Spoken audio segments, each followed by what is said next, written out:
¿Cómo están? Buenas tardes. Hola. Perdón los minutos de demora, mil disculpas. Día de hoy, vemos, sí, vamos a abordar ahí los cambios. Diferencia entre cuidador y acompañante, ¿sí? Antes de comenzar a hablar, yo les voy a compartir un video que ustedes también lo tienen en el campus virtual. Necesito que cuando comparta el video, Lore, que sos la única que te veo que tenés la cámara prendida, ¿me podés hacer una seña si se escucha el video, porfa? Bien, ahí los comparto. Ahí la veo a Gisela también. Bueno, cualquiera de las dos hágame una seña si es que se escucha correctamente el video que les voy a compartir. Bien, vamos a poner play primero todo. Entre el acompañante terapéutico y el cuidador. Acompañar terapéuticamente no es lo mismo que cuidar de modo terapéutico. Generalmente, suele confundirse la imagen o figura del AT con la del cuidador y viceversa. No se ve la Esta imagen. confusión se genera por la falta de información que aún ver, hoy existe espere. sobre el rol de ambas especialidades. Vamos a volver a ponerlo porque se fue la imagen. A veces puede fallar, dijo Tuzán. Vamos de nuevo, espera. Voy a dejar de compartir, voy a apagar mi cámara para que se vea mejor. Y vamos a poner otra vez. Puede fallar, dijo. A ver. Vamos a poner por ahí.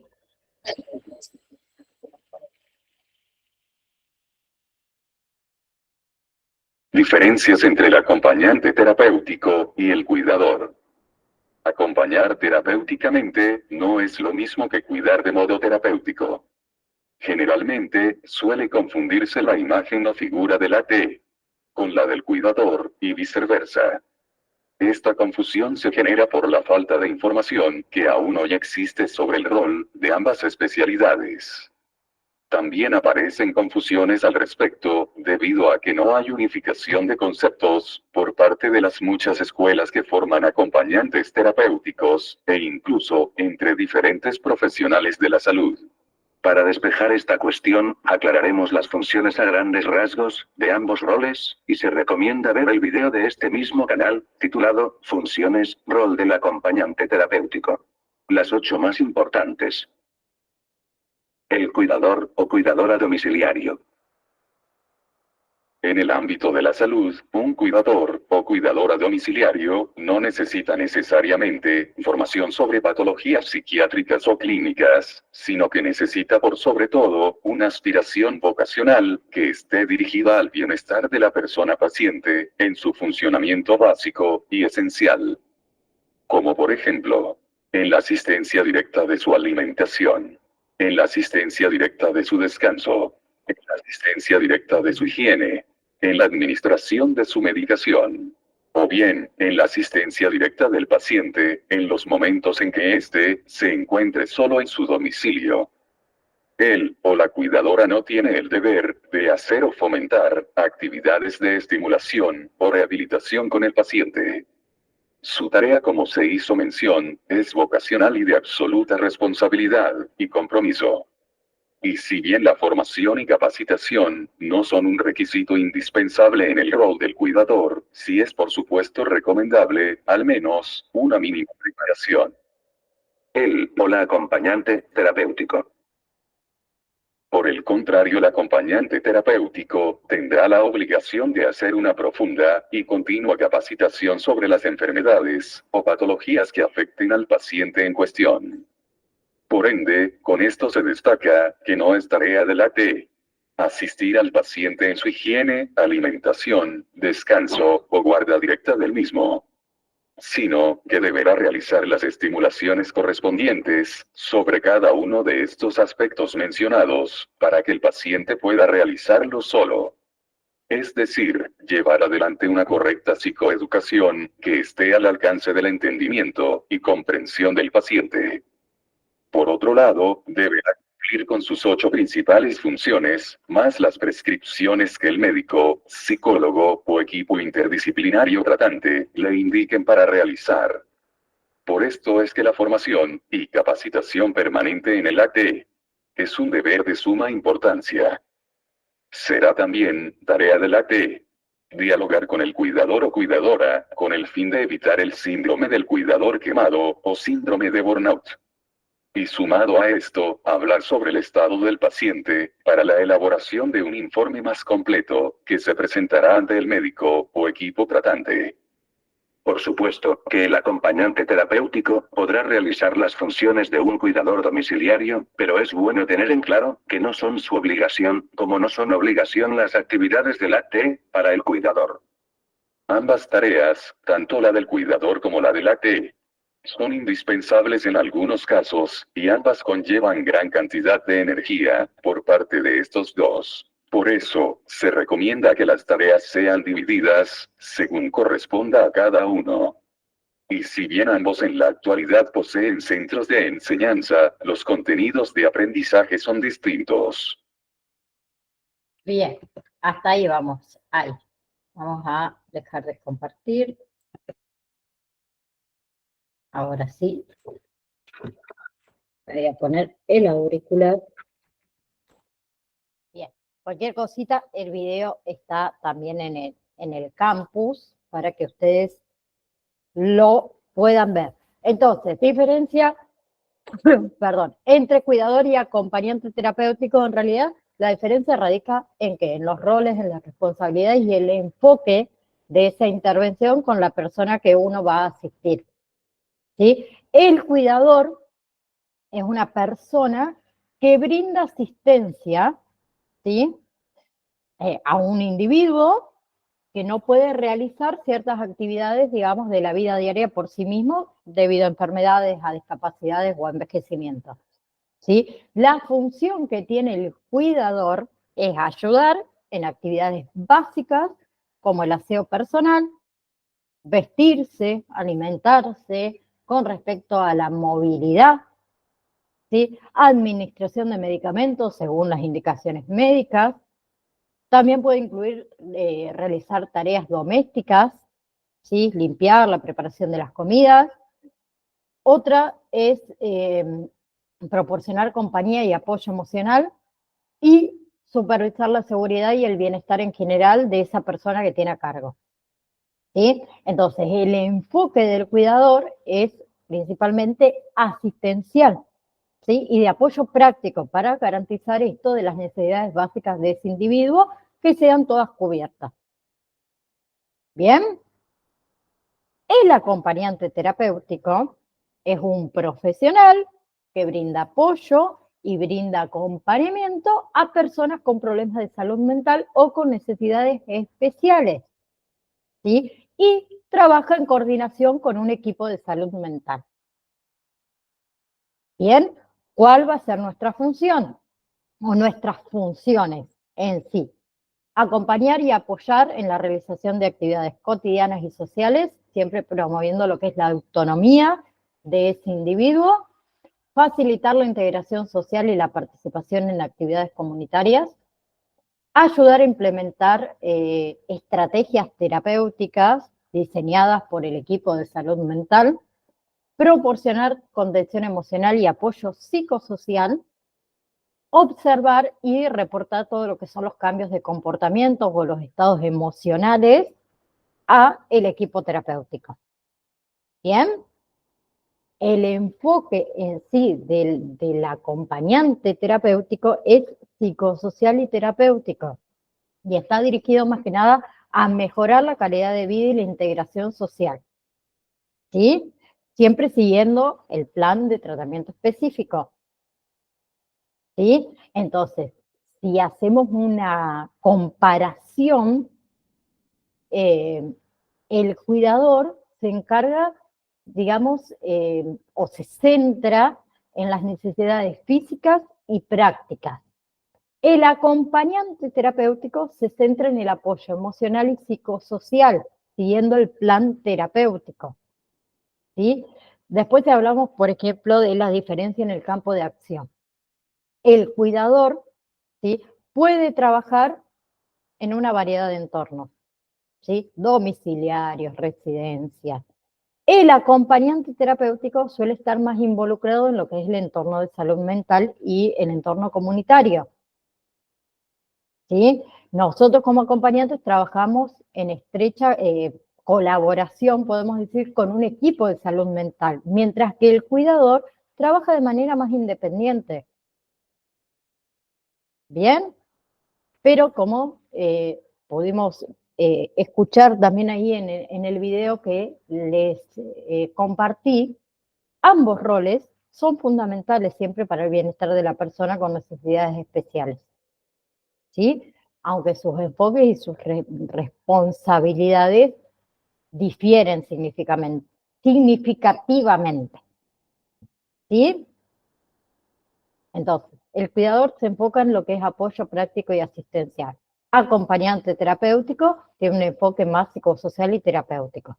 ¿Quedó claro? Después, como siempre lo digo, los que ustedes aceptan ya es responsabilidad de ustedes. Y la palabra vale. Lo sigo aclarando. Por las dudas, dijo uno. Bien, quedó claro todo hasta ahora. Vamos con ética. ¿Sí? Bien. ¿Qué es la ética? ¿Sí? También la pueden encontrar con el nombre de filosofía moral. ¿Sí? La ética en sí es una disciplina que estudia la conducta humana.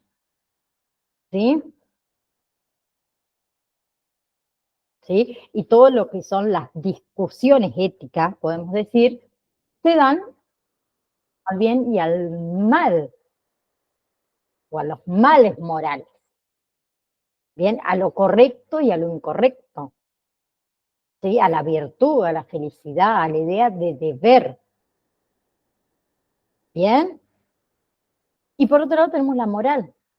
La moral es el conjunto de principios, de juicios o de pautas que regulan la conducta humana.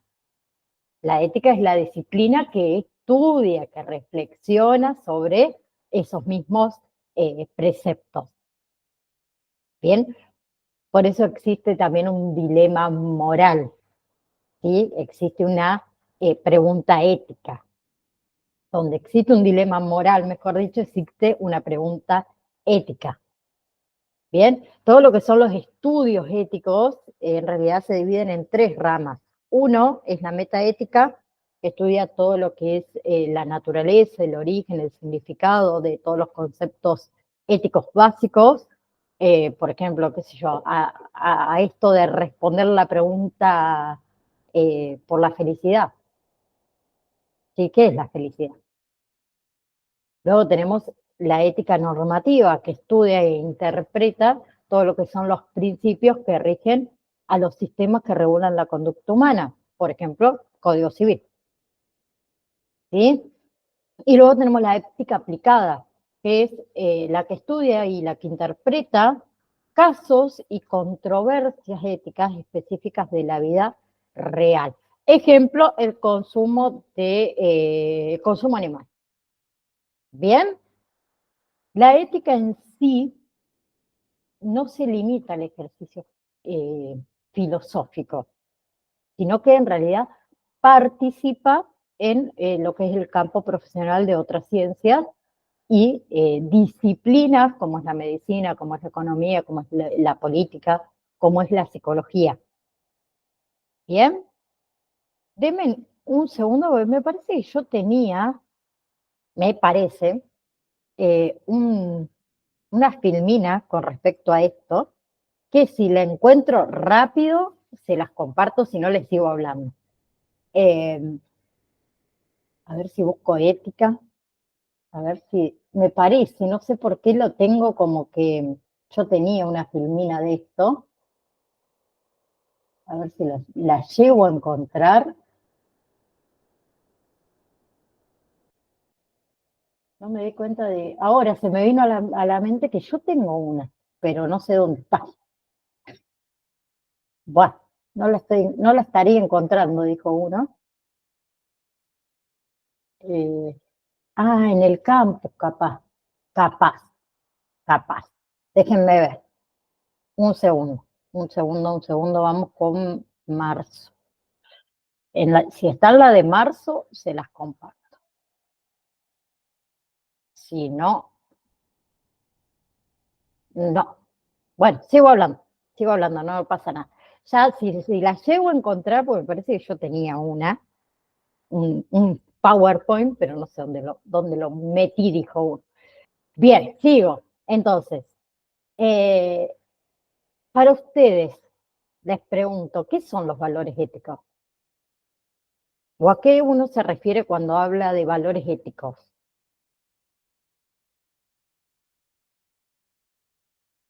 ¿Quién se anima? ¿Qué creen que son los valores éticos? ¿Alguien se anima a hablar o a escribir? Si no se animan a hablar. Confidencialidad, dice Lorena. Bien, sí. ¿Alguien más?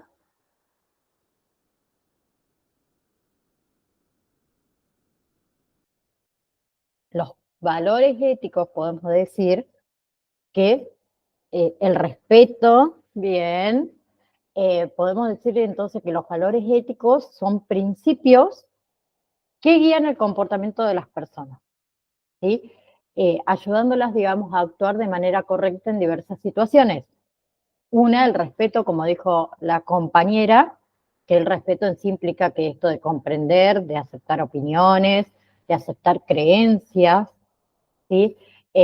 Honestidad, podemos decir también que se refiere a decir siempre la verdad, responsabilidad, esa es otra, cumplir con las obligaciones, con los compromisos, ¿sí?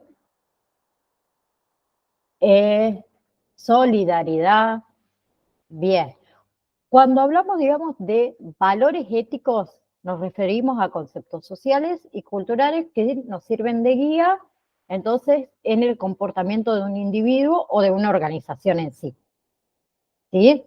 Entonces, podemos decir que se trata, digamos, de consideraciones ideales del deber ser o de la norma socialmente aceptada y valorada también de las cosas, ¿sí? Por eso no suelen ser valores eh, absolutos, ni universales, ni eternos, ¿sí? En realidad cambian conforme la sociedad va cambiando y conforme la sociedad los respete, ¿sí? En realidad, el propósito en sí digamos, de los valores éticos es mantener claras las reglas de juego de una sociedad, ¿sí? Bien, todo lo que es, digamos, la ética en sí, perdón, es una rama de la filosofía, ¿sí? Que estudia entonces las nociones del bien y del mal, lo correcto, lo incorrecto, en un marco cultural de valores de una sociedad, ¿sí? En un momento determinado, y teniendo en cuenta también los cambios propios de la historia, ¿sí? Con respecto al pensamiento humano, a las consideraciones también en torno a, al pensamiento humano, ¿sí? Entonces, la ética también es un conjunto de normas, un conjunto de valores que rigen a un grupo humano determinado, en un momento determinado de su historia y de su cultura, ¿sí? A ver, valores éticos, ejemplo, o otros ejemplos, la libertad, ¿sí? O el compromiso, la responsabilidad, la honestidad, la justicia, la lealtad. ¿Bien? Hay unos que los respetan más y hay otros que los respetan menos y hay otros que directamente ni los respetan. ¿Sí? Pero no vamos a entrar en esa. ¿Bien? Bien. Etimológicamente, si hablamos de la palabra ética, proviene del griego éticos, ¿sí? Que significa relativo al carácter de uno. ¿Sí? Bien. A ver, si nos basamos, porque también en realidad tiene raíz en la palabra ethos, ¿sí? Que esto en realidad tiene distintas traducciones, para algunos es carácter y para otros también es costumbre, ¿sí? Pasa muchas veces también esto de que se usa ética o moral como si fueran la misma cosa, ¿sí? Pero la ética es el estudio de la conducta moral. Es decir, a ver, es cierto que la moral tiene un origen etimológico que proviene del latín moralis, ¿sí? Que se usaba en realidad para hablar de lo relativo a las costumbres, ¿sí? Eh, Hay diferentes tipos también de ética.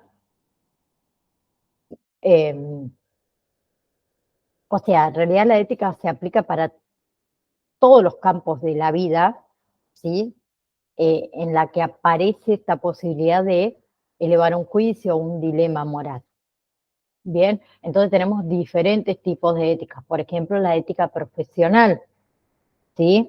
Es esa ética que atañe a lo que es el ejercicio de una profesión, ¿sí? Ahí tenemos, por ejemplo, la ética psicológica, la ética médica, ¿sí? También está la ética militar, ¿sí? Que tiene que ver con el uso esto de las fuerzas bélicas, ¿sí? Más que nada en épocas de guerra, en épocas de conflicto.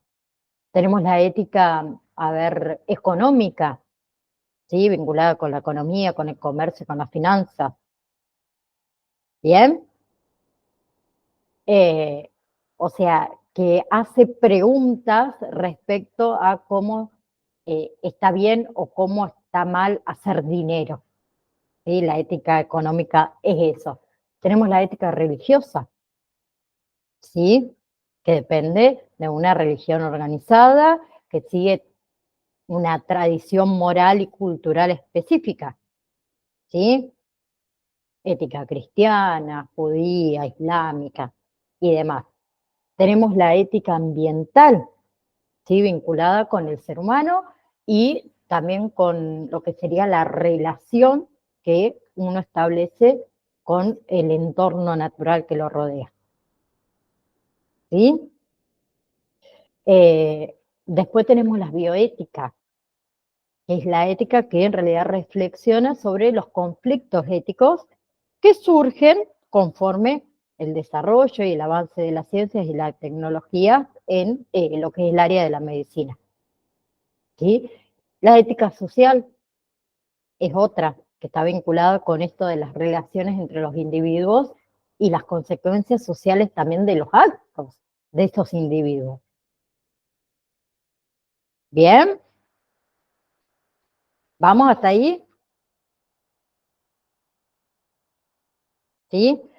Si hablamos ya de la ética en la intervención del acompañante terapéutico, es muy fundamental por varias razones.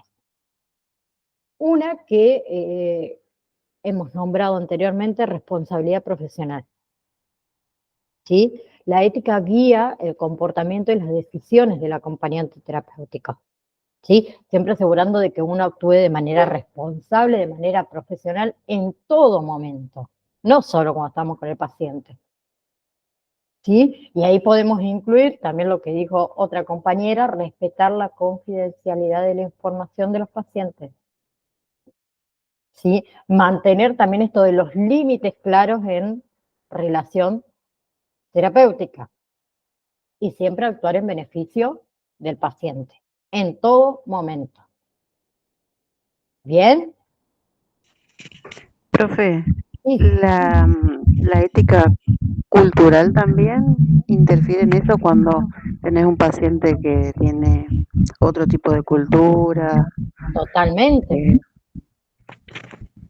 Siempre respetando las creencias Esa es lo que decía, ajá. que tiene el paciente, siempre. Sí, hay también ética cultural. Sí, sí, sí. Bien. Otra es la protección del paciente. ¿Sí? La ética en la intervención, digamos, del acompañante terapéutico garantiza que el bienestar, los derechos del paciente siempre estén en primer plano. ¿Sí? Entonces, eso implica que esto de respetar la autonomía del paciente, proteger su privacidad, su confidencialidad, brindarle un ambiente terapéutico seguro, respetuoso, ¿sí? También hablamos de la calidad de la intervención y el cumplimiento de principios éticos elevados, digamos, contribuye a la calidad de la intervención terapéutica. ¿Sí? Un acompañante terapéutico ético establece metas claras y metas realistas. ¿Sí? Utiliza técnicas, utiliza métodos apropiados. Profe, ¿qué pasa cuando los pacientes son agresivos? ¿Qué pasa con la integridad del terapeuta? Bien, después más adelante cuando veamos todo lo que es código ya de por sí de la ética, ahí Cintia te lo voy a responder. No nos adelantemos. Pero Listo, listo. sí, también tenemos ese otro caso. Con respecto a esto de la calidad de la intervención, le decía que utilizamos todo lo que son técnicas, métodos que sean apropiados, siempre se ajusta el plan de intervención según lo que sea necesario, siempre para garantizar esto de los resultados, digamos, positivos en ese paciente. También lo que es la ética fomenta lo que es la construcción de una relación terapéutica sólida, que esté basada en la confianza mutua, ¿no? ¿Sí? Entre el paciente y el acompañante. ¿Bien? Porque acuérdense que eso también es esencial para lo que sería el tratamiento, ¿sí? Para que el paciente se sienta cómodo, que se sienta apoyado, que se sienta comprendido, ¿sí? También actuar, digamos, éticamente fortalece lo que es la reputación, ¿sí? A la credibilidad del acompañante terapéutico como un profesional de la salud mental. Y es importante para qué es, para establecer relaciones colaborativas con otros profesionales de la salud, ¿sí? Para generar confianza en la comunidad, para promover el respeto hacia esta profesión que todavía nos pasa en el trapo, ¿sí? Un segundo.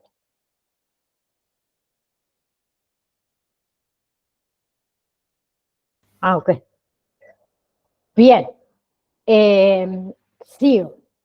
Hablando de esto del código de la ética en sí, que si ustedes entran creo que no se los habilité, a ver, en el campus virtual, si no se los habilité, se los voy a habilitar mayo, el código de la ética, porque en realidad el código de la ética está en el otro módulo, no, en el módulo número 4, se los voy a pasar, digo yo, si no me equivoco era en el módulo número 4, bueno, el módulo número 5, no, en el módulo número 3, que ya lo tienen habilitado, en lo último dice código de la ética y ley 26.657, pero el código de la ética lo voy a dar ahora, ¿sí? Entonces, vamos a hablar del código de la ética, después en el módulo número 3 lo vamos a retomar muy, muy por arriba, pero ya que estamos hablando de ética, creo que debería ir en este módulo, no en el otro, pero bueno, la cantada ya la hice, dijo uno. Pero hablamos un poco del código de la ética o los códigos deontológicos, que es un documento en realidad que contiene todos los lineamientos y todos los valores indispensables para el ejercicio ético de cualquier profesional o de cualquier profesión, podemos decir así. Eso en realidad es un código de la ética. La mayoría de los casos en realidad se trata de fórmulas normativas y de responsabilidades a las que uno debe ceñir como cualquier profesional que quiere ejercer de manera moral, podemos decir, su profesión. ¿Sí? Si hablamos del Código de la Ética de la Asociación de Acompañantes Terapéuticos de la República Argentina, en sí consta de una introducción, ¿sí? Que en esa introducción en realidad tiene como propósito, ¿sí?, proveer esto de principios generales como normativas deontológicas. Luego tiene el preámbulo, tiene una declaración de principios y tiene una sección, digamos, de disposiciones deontológicas, que es donde más me voy a centrar yo. ¿Bien? En realidad, en lo que es la introducción, no lo vamos a leer completamente, pero en lo que es la introducción, expresa, digamos, la intención y el alcance de las aplicaciones del Código de la Ética. Luego teníamos el preámbulo y la declaración de principios, ¿sí?, que en realidad ahí hay objetivos deseables que guían a los acompañantes hacia, digamos, los más ideales o los más elevados ideales del acompañamiento terapéutico, ¿sí? Digamos, es donde se expresa en sí el espíritu del código. ¿Bien? Y las disposiciones deontológicas, que son estas reglas, podemos decir, de conductas profesionales. ¿Sí? Bien, esas reglas donde se expresan, digamos, todos los deberes que afectan a todos los acompañantes terapéuticos. ¿Sí? Por eso es importante que todo el mundo, en realidad, siendo acompañante terapéutico, los auxiliares también, conozcan el código de la ética. ¿Sí? No hay que descuidar, digamos, estos deberes, ¿sí? Ni atentar contra los derechos, bien, del servicio, porque nosotros también tenemos derechos. Bien. Bien. Nos basamos entonces, primero de todo, hablamos un poquito de las declaraciones de principio, ¿sí? Que dentro de este Código de la Ética de la Asociación de Acompañantes Terapéuticos de la República Argentina, que lo pueden encontrar con la abreviación AATRA, ¿sí?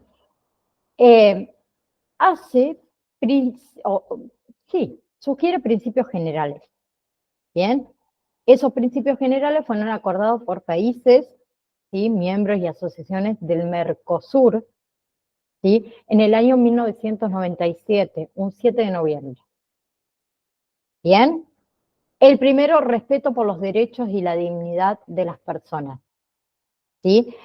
En esa primera declaración de principios, habla que el acompañante terapéutico se compromete, ¿sí?, a esto de los principios establecidos por la Declaración Universal de los Derechos Humanos, a guardar respeto a los derechos fundamentales, a la dignidad, al valor de todas las personas, y que no va a participar, digamos, en prácticas discriminatorias. Bien. Luego tenemos todo lo que es la competencia, que el acompañante terapéutico se compromete a asumir niveles elevados de idoneidad en su trabajo, ¿sí?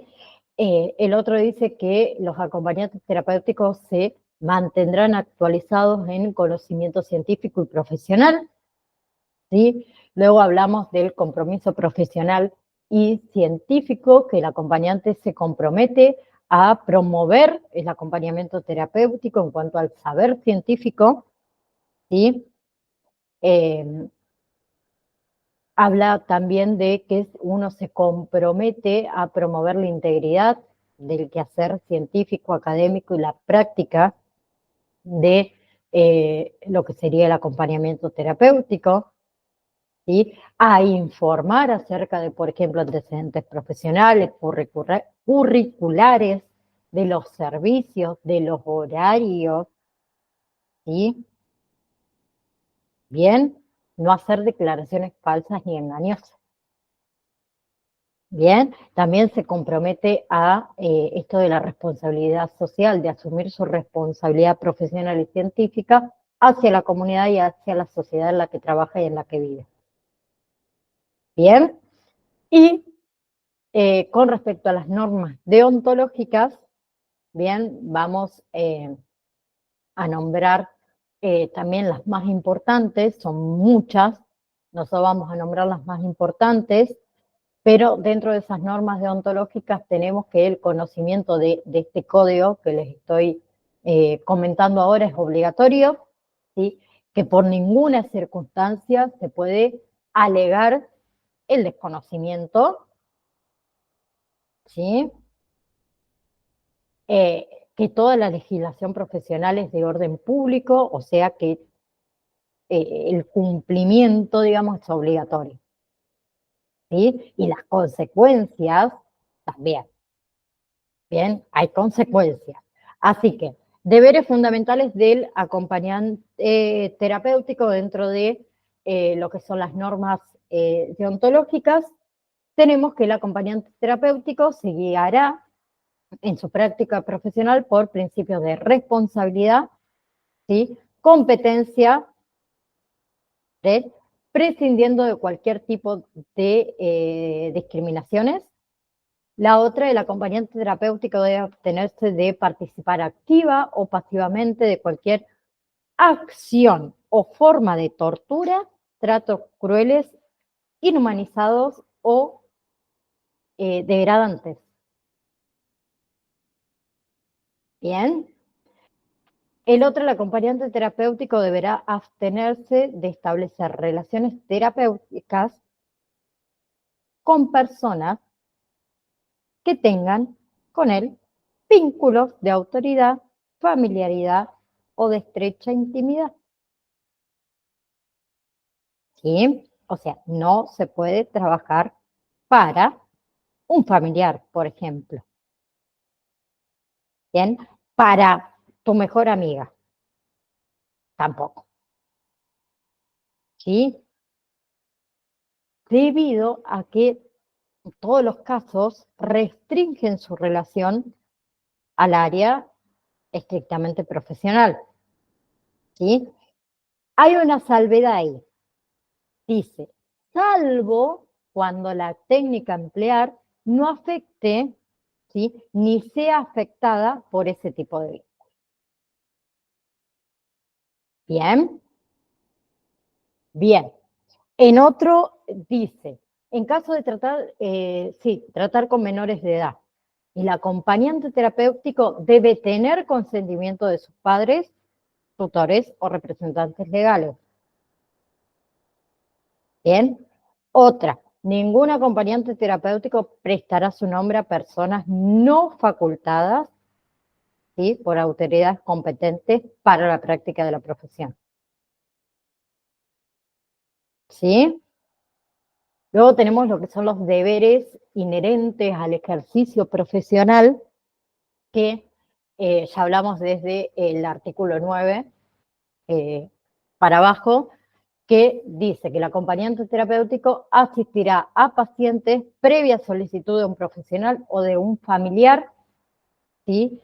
En este último caso va a estar obligado a consultar a quien trate al paciente, si nos contrata un familiar, para orientar la tarea del acompañamiento, la supervisión de la tarea. ¿Bien?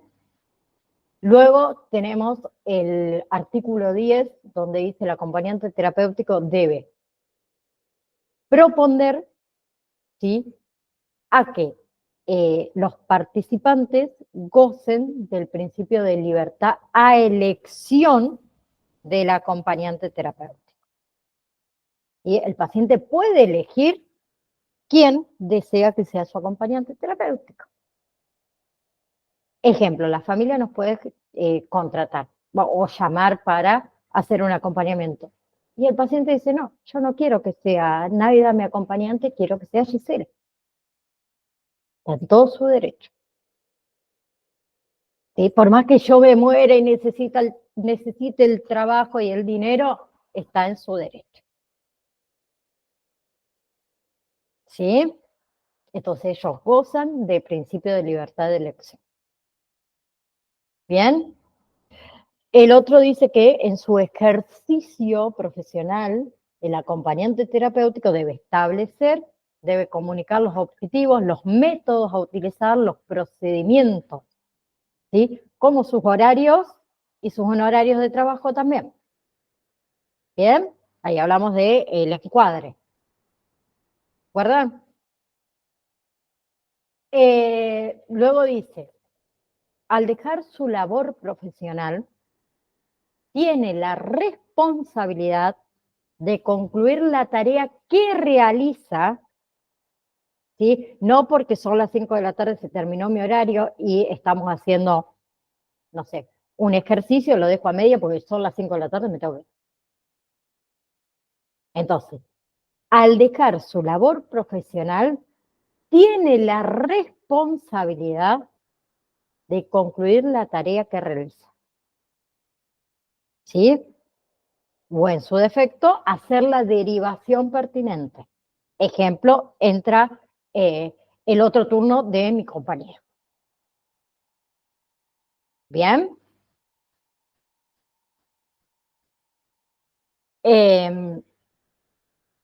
Luego, por ejemplo, en el artículo 14 dice responsabilidad inherente al ejercicio profesional del acompañante terapéutico, actualización periódica y permanente, la supervisión del trabajo realizado, ¿sí? Y las declaraciones y las opiniones del acompañante terapéutico deben formularse en relación a la práctica con el fin de informar solamente. La otra son los secretos o el secreto profesional, ¿sí? Que se entiende por secreto profesional aquello que no es ético, ¿sí? O ilícito revelar sin causa justa, ¿sí? Entonces, dentro del secreto profesional, por ejemplo, el artículo 19 dice, el deber de guardar secreto profesional subsiste después de concluida la relación con el consultante. ¿Bien? Por más que no trabajemos más con ello, o que se haya terminado el acompañamiento terapéutico, o la persona haya fallecido, no importa cuál fuera la circunstancia. ¿Sí? ¿Por qué aclaro mucho esto? Porque es casi, podría decir,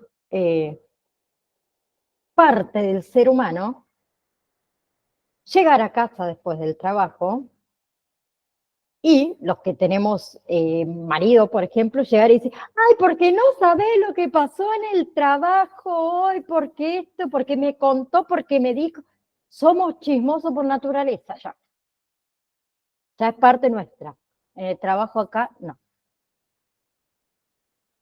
¿Sí? Sí, podemos comentar, sí, el paciente va mejorando, no va mejorando. Hasta ahí nomás. Lo justo y necesario, dijo uno. Por eso aclaro mucho esto, porque a mí también me encanta contar lo que pasa. ¿Eh? Por eso lo hablo desde el lado humano de uno.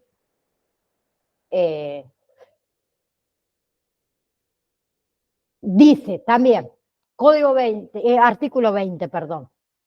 Los acompañantes terapéuticos no deben usar en provecho propio las confidencias recibidas en ejercicio de su profesión, salvo que tuviera expreso consentimiento de los interesados.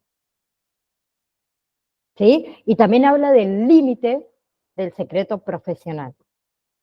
¿Qué dice?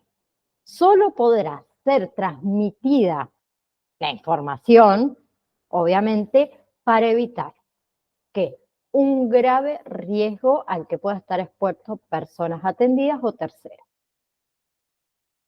¿Bien? Entonces, en este caso, solo se podrá entregar, digamos, la información a personas calificadas, ¿sí? A matriculados, a personas como estrictamente necesarias para cumplir con ese objetivo en sí. ¿Sí? Ejemplo, a nuestro equipo terapéutico. ¿Bien? Bien. ¿Vamos hasta ahí? ¿Sigo? Tenemos deberes respecto a los colegas y a la Asociación Argentina de Acompañantes Terapéuticos, que arranca desde el artículo 24, que habla de las relaciones entre los acompañantes terapéuticos, siempre deben ser inspiradas en el respeto mutuo, en la sana competencia, en la solidaridad profesional y en la cooperación. ¿Bien? ¿Por qué hablo de la sana competencia? Que en realidad está en el código. Soy una fiel creyente de que en el trabajo no hay amigos, porque en el trabajo hay competencia. Leve, o se muestre o no se muestre, en el trabajo hay competencia. Entonces, en el trabajo no hay amigos. En el trabajo no somos una gran familia. A mí que me dicen el trabajo, no, porque acá somos una gran familia. No, papi. No, papi. Yo si soy una gran familia quiero estar al lado tuyo, del jefe. Quiero ser igual, dijo uno. Entonces, en el código de la ética también está esto de la competencia sana con nuestros compañeros. Sí, no le tiremos a matar gente. ¿Se entiende? También habla de que debe ser uno solidario con sus colegas, ¿sí? Independientemente de dónde estudió, el método que utiliza, lo que fuera, ¿sí? Hay que tener en cuenta que todos, digamos, tienen un mismo objetivo, ¿sí? Que es el cuidado de la salud en sí, ¿sí? Y dice también dentro de los deberes respeto de sus colegas y de la asociación que es contrario a la ética difamar, calumniar, tratar de perjudicar a un colega por cualquier medio. ¿Sí? Y que cuando un acompañante terapéutico en realidad recibe la responsabilidad de un trabajo, ¿sí? Que anteriormente fue atendido por un colega nuestro, se le debe proporcionar toda la información, ¿sí? Que pudo obtener. Bien. ¿Sí? No me guardo nada. Y el acompañante terapéutico debe contribuir al prestigio, ¿sí? Y al progreso de esa profesión. Bien, y habla también un poco de los horarios que se establecen, los horarios van a establecer convencionalmente sin que puedan ser inferiores a los aranceles profesionales mínimos que fija la Asociación de Acompañantes Terapéuticos y demás. ¿Sí? Espérame. Luego tenemos todo lo que son los derechos del acompañante terapéutico, que en realidad son dos, artículo 35 y artículo 36. No se explayaron mucho con los derechos nuestros, pero están bien. Artículo 36 dice que el acompañante terapéutico no deberá acatar instrucciones emanadas de sus empleadores cuando esos empleadores lo obliguen a contravenir los principios y las normas de la ética profesional. ¿Sí? Y la otra es que el artículo 36 dice que a menos que exista una limitación legal, reglamentaria o conductual, el acompañante terapéutico podrá utilizar para trabajos científicos todos los datos que recoja o elabore dentro de la institución en la que trabaja, siempre resguardando la privacidad, obviamente, también de la información. Pero en realidad esos son los dos. Esos son los dos derechos que tenemos los acompañantes terapéuticos dentro de este código.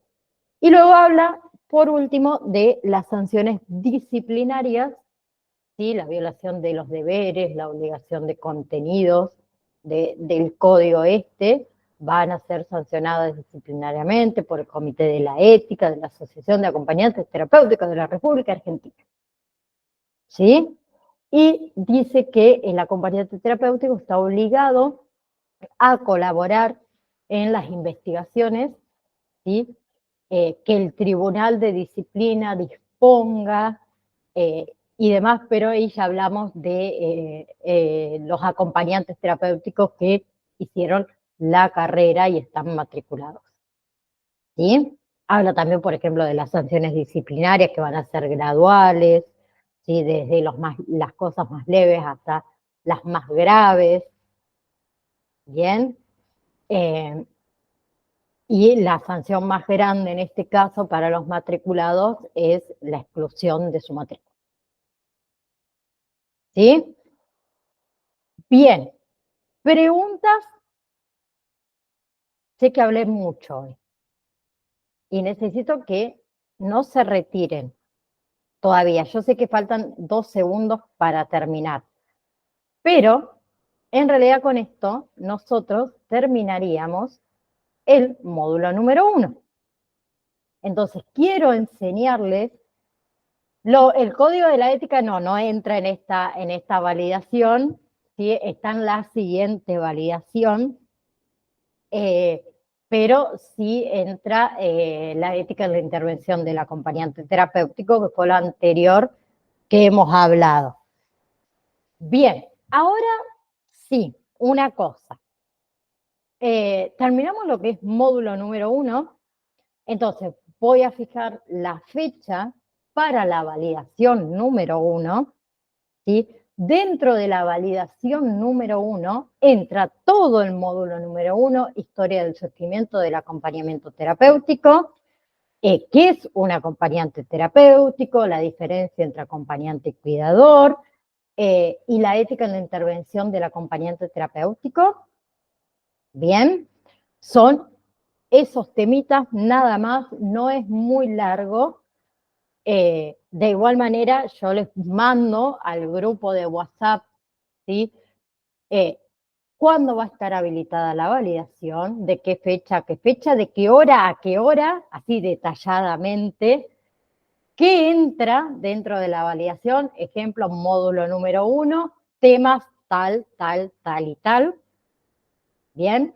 También aclaro ahí cuántas posibilidades tienen para realizar la validación y la fecha del recuperatorio. Bien. Entonces, los que van a escribir, hoy estamos en 5, validación 1, habilitada.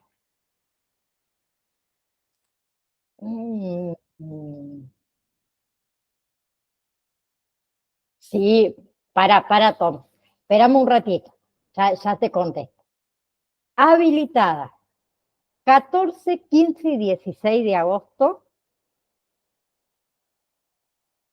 Y el recuperatorio de esa validación va a estar habilitado 20 y 21 de agosto. ¿Vamos hasta ahí? Ahora sí. Les voy a compartir cómo realizar una validación. ¿Bien? Para que ustedes vean cómo se realiza una validación. Obviamente me voy a ir a otro curso, no el de ustedes, para nada, por ejemplo, farmacia. No les voy a mostrar su validación, pero son todas igual. Vamos a ir a el curso de farmacia en este caso. Ustedes van a ir obviamente al de acompañante terapéutico. Vamos a ir a...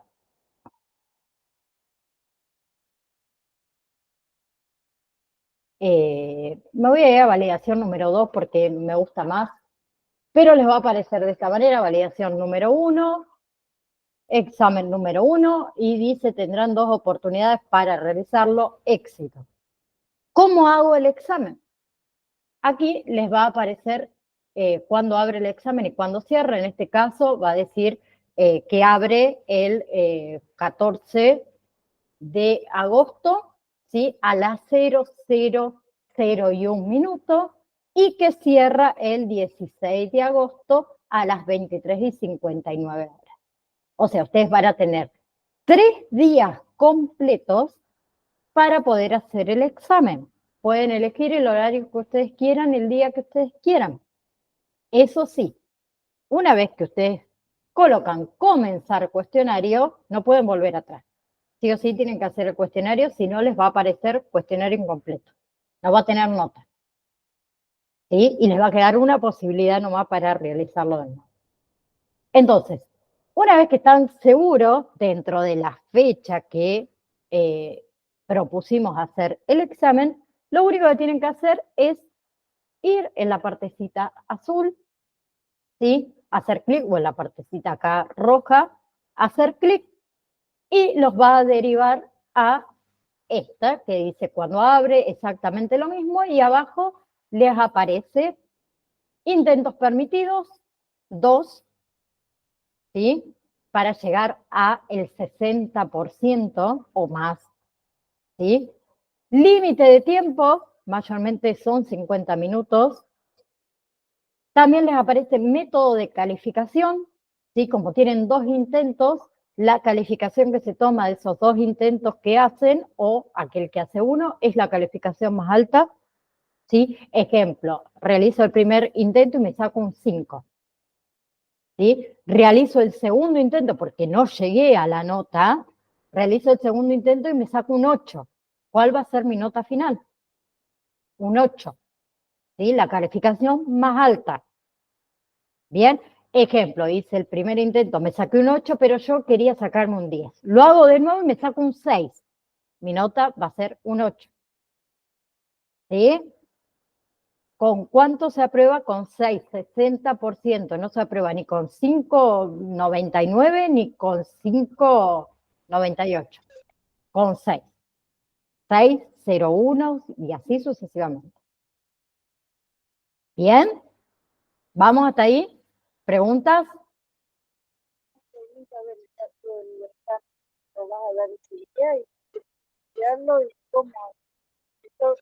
Natalia, perdón Natalia, te escucho sumamente lejos y no entiendo lo que me estás preguntando.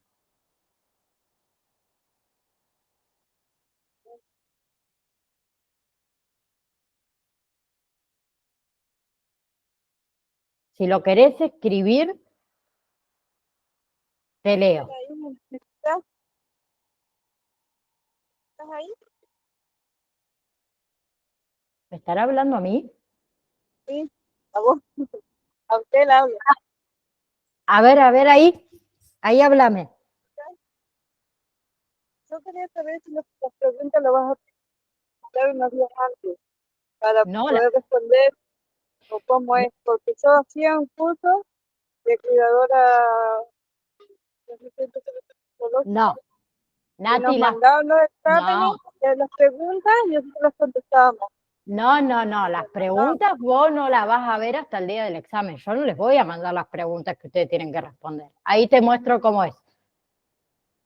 El día del examen y cuando ustedes estén seguros que hayan estudiado correctamente y quieran comenzar a realizar el examen, que las preguntas no se mandan con anterioridad, ¿bien?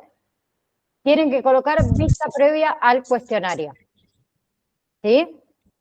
Ahí les va a aparecer el siguiente cartel que otra vez le pregunta a ustedes, les pone el tiempo límite de 50 minutos, luego de iniciar el tiempo empieza a contar, ¿sí? Y no podrá pausar el examen. O sea, deben ustedes finalizar el examen antes de que ese tiempo se termine, ¿sí? Y les pregunta, ¿seguro que desea empezar ahora? Vamos a suponer que sí. Entonces, como estamos muy confiados, vamos a poner comenzar intentos. Y ahí le va apareciendo las preguntas, ¿sí? que ustedes tienen que ir contestando en el campus virtual. Profe, Sí, sí, ¿qué tal? Buenas tardes. Justo ahí quería preguntar eso. Los intentos son, usted hablaba de 2 veces dentro de esta, no es que en el recuperatorio, o sea, acá mismo, como está enseñando ahí tenés 2 intentos. Yo hago ahora, por ejemplo, entro ahí y empiezo a responder. Bueno, me va a dar la nota y después quiero probar, si quiero probar, ahí es, ¿no? O sea, sí. ah, A ver, en la primera validación tienen 2 intentos para realizarlo. Esos 2 intentos, no es que tienen que hacer los 2 intentos uno atrás del otro. Vamos a suponer, Gise, hiciste el primer intento el día 14, cuando se habilitó la validación. Te fue mal, ¿sí? Vos tenés hasta el 16 para volver a hacerlo. O sea, el 16, si querés, recién ahí podés ingresar de nuevo a hacer la validación, el intento número 2. bien, claro, y vuelvo a hacerlo. Y bueno, ahí salgo, se queda con la nota más alta. Bien. Sí, pero Profe, voy, Carla, creo que. Pero supongamos, Gise, que en el segundo intento también les fue mal. Tienen un recuperatorio aparte. Ah, buenísimo, buenísimo. Bueno, Bien, Carla. ¿las calificaciones se dan inmediatamente apenas se termina de contestar el examen o se dan después? Se dan apenas termina de contestar el examen. Ahí lo vemos. Bien. Hoy no sé qué toqueteé acá y ahora me salió un cuadro. Ahí está, vamos a sacarlo para acá abajo, no sé para dónde. Ahí está. Bueno, entonces les va a aparecer las preguntas. Las preguntas pueden ser múltiple opción, ¿sí? Como la que ven acá, verdadero o falso, o emparejamiento, que sería más o menos como decir en lápiz y en papel unir con flechas. ¿Bien? Entonces van a ir contestando todas las preguntas. ¿Sí? Cada una de las preguntas. ¿Bien? Acá voy a poner cualquier cosa, vamos a ir contestando para que ustedes vayan viendo. Van a ir apretando entonces cada una de las preguntas que ustedes creen que son las correctas. Efecto farmacológico puede ser algunas que tengan varias opciones, ¿sí? Bien, ahí vamos a poner ahí. Esta, que es el que yo les digo emparejar o el unir con flecha, donde les puede aparecer algún tipo de palabra y tienen que buscar, bueno, en este caso, cuál es, qué significa la droga, entonces van a ir colocando, acá vamos a poner cualquier cosa, no sé lo que estoy haciendo, ¿sí? Eso es emparejar. Bueno, acá se ve que puse un montón de preguntas, le dice a estos chicos. Bueno, vamos a ir una por una. No puse ningún verdadero o falso. Acá, verdadero o falso. Esta también es exactamente lo mismo. Contestan si es verdadero o si es falso, ¿sí? Vamos a ponerle verdadero, ni leo la pregunta, pobrecita. Bueno, así sucesivamente con cada una de ellas. Vamos a ir hasta el final. Así pueden ver cómo se envía. Ya no voy a contestar más, voy a seguir. Ustedes van a ir contestando, obviamente, una por una las preguntas.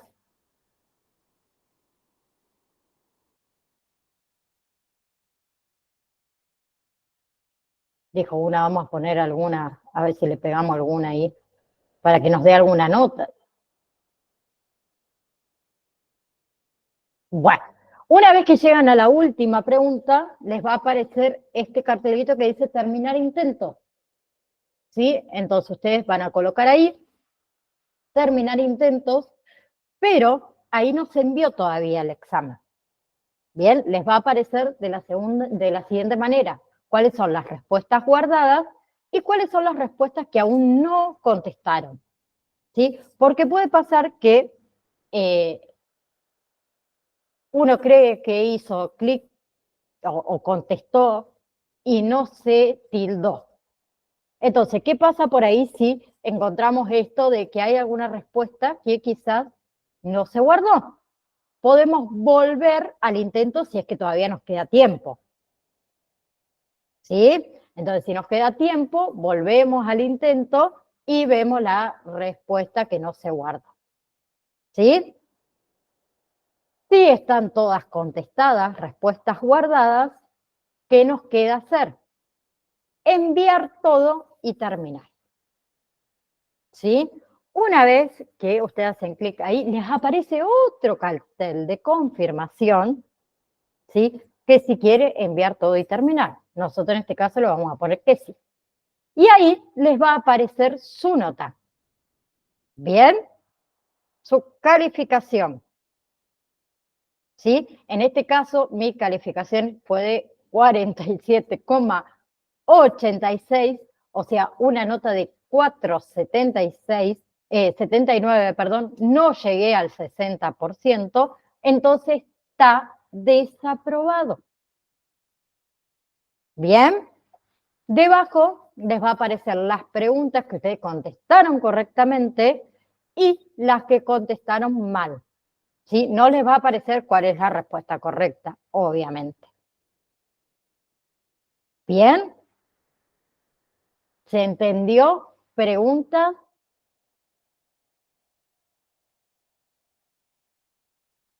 ¿Alguien tiene preguntas?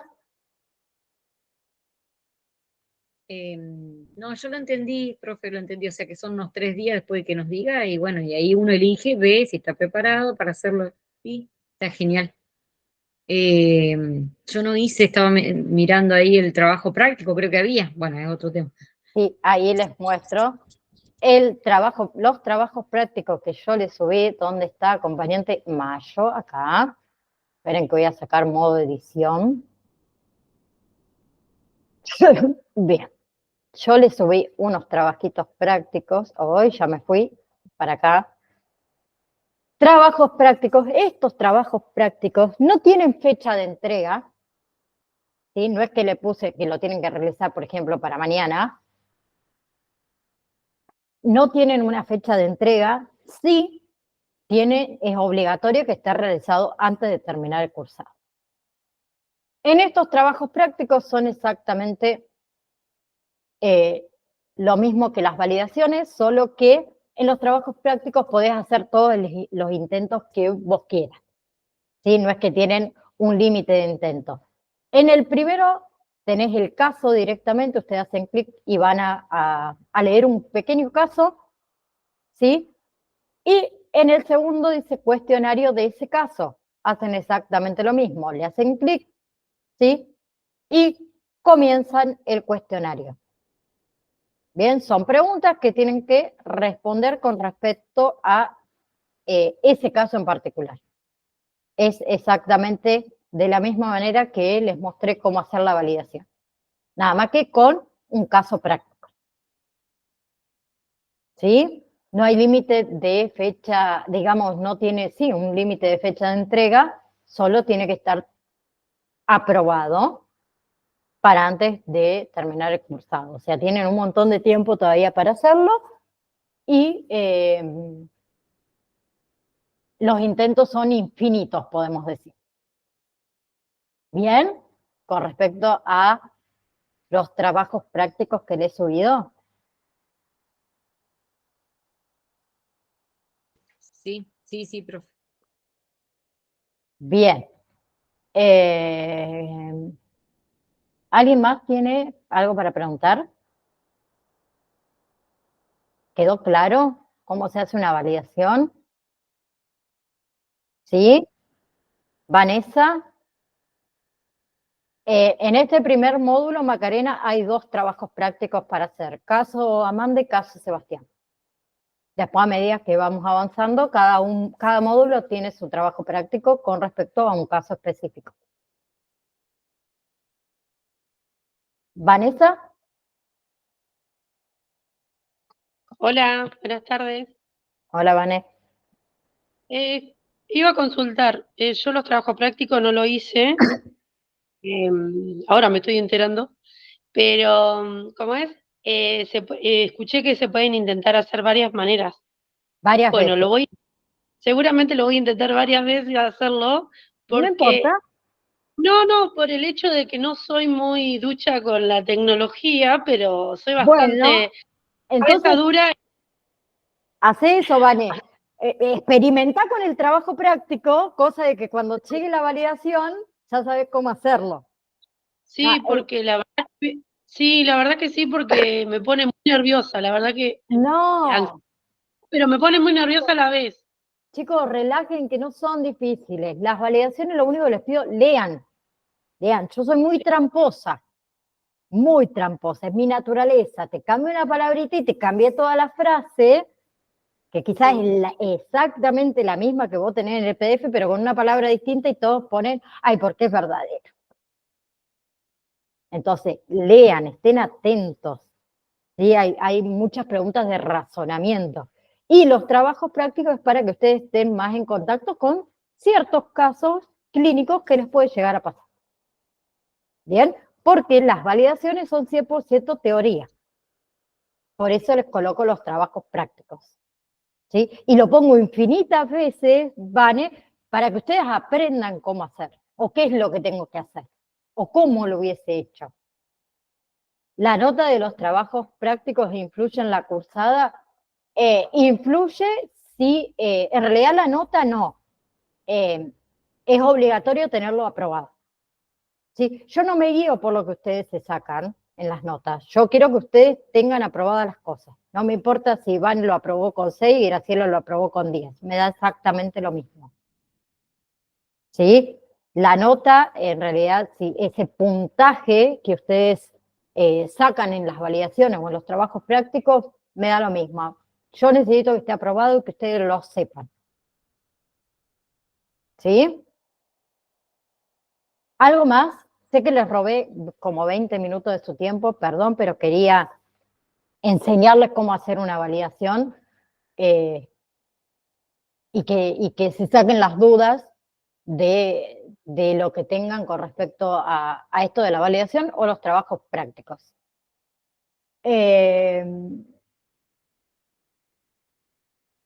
¿De cuántas preguntas son?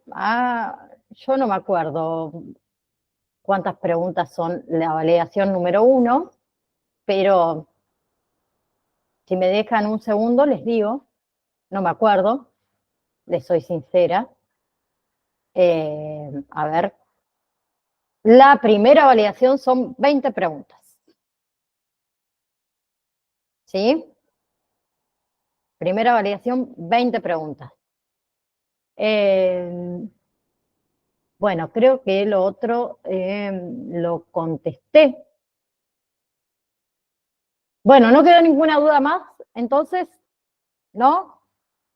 Entonces, si Dios quiere, nos vemos el próximo lunes y recuerden que también se los envío al grupo de WhatsApp, validación número 1, 14, 15 y 16 de agosto, recuperatorio validación número 1, 20-21 de agosto, se aprueba con 60%. ¿Bien? Nos vemos entonces la próxima semana, que tengan un hermoso inicio de semana y lo que queda de la semana, que se va a hacer larga, y que disfruten, gente. Y a relajarse que las validaciones son fáciles. Igualmente. Chau. Chao, chao.